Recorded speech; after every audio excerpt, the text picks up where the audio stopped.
اعوذ بالله من الشیطان الرجیم بسم الله الرحمن الرحیم. ګران زده کوونکو، بیا هم تاسو ته د نوي درس سره حاضر یم. تمه ده ستاسو د زده کړې وړ وګرځي.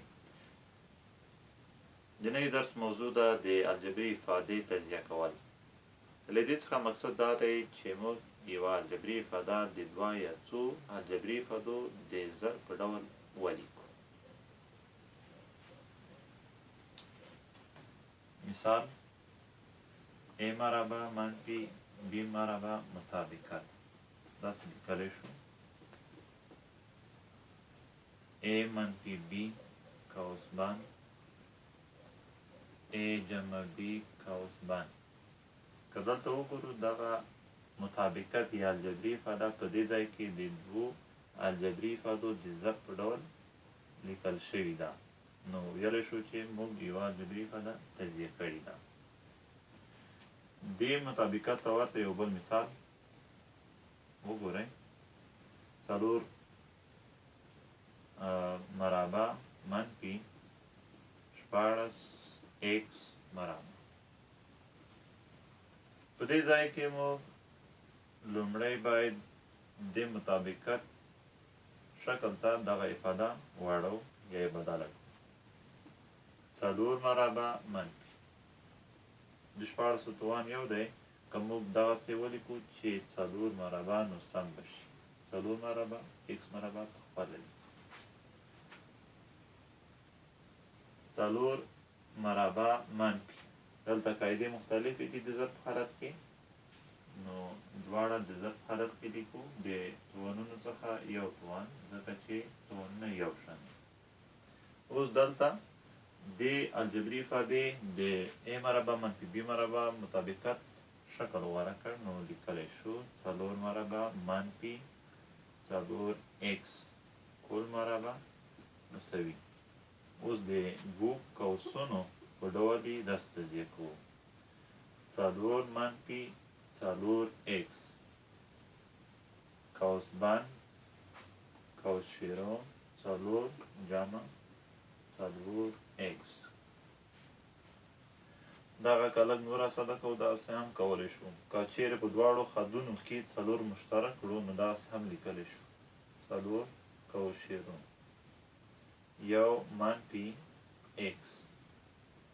په دې ځای کې هم کولی شو ولیکو څلور قوس شیرون یو جمع ایکس قوس بند. نو دغه د دې الجبري افادې تجزیه شوې بڼه شوه.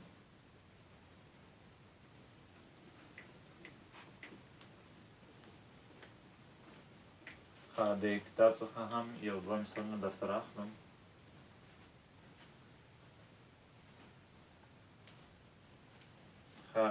موږ ته یې ویلي دي چې ایکس مربع جمع دولس ایکس جمع شپږ دېرش الجبري افاده تجزیه کړئ.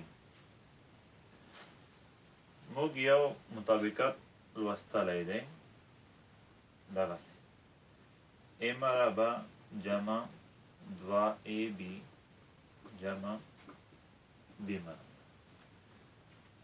دغه موږ دغسې لیکلی شو A جمع B کل مربع.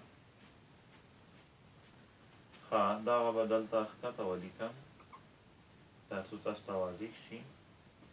ایکس مربع جمع دولس ایکس جمع شپږ دېرش.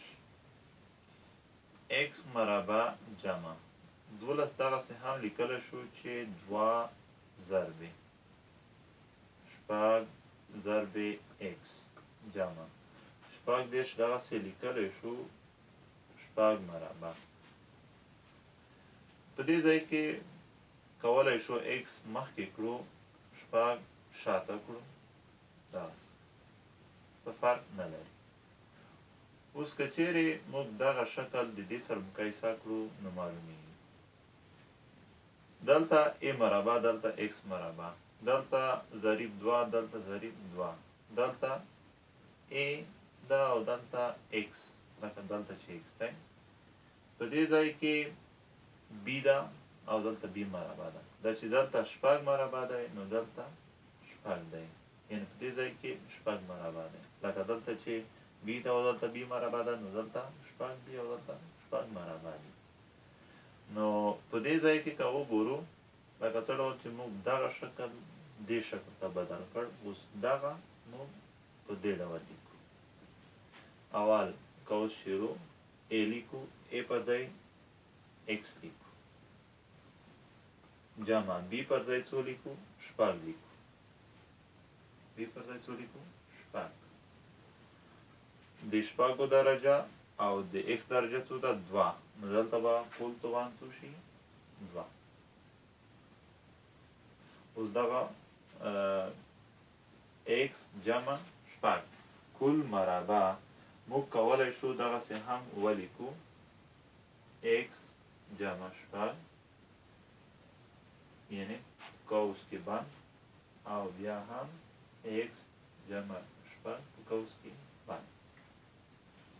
نو دغه هم د یوې الجبري افادې د تجزیه کولو یو ښه مثال دی.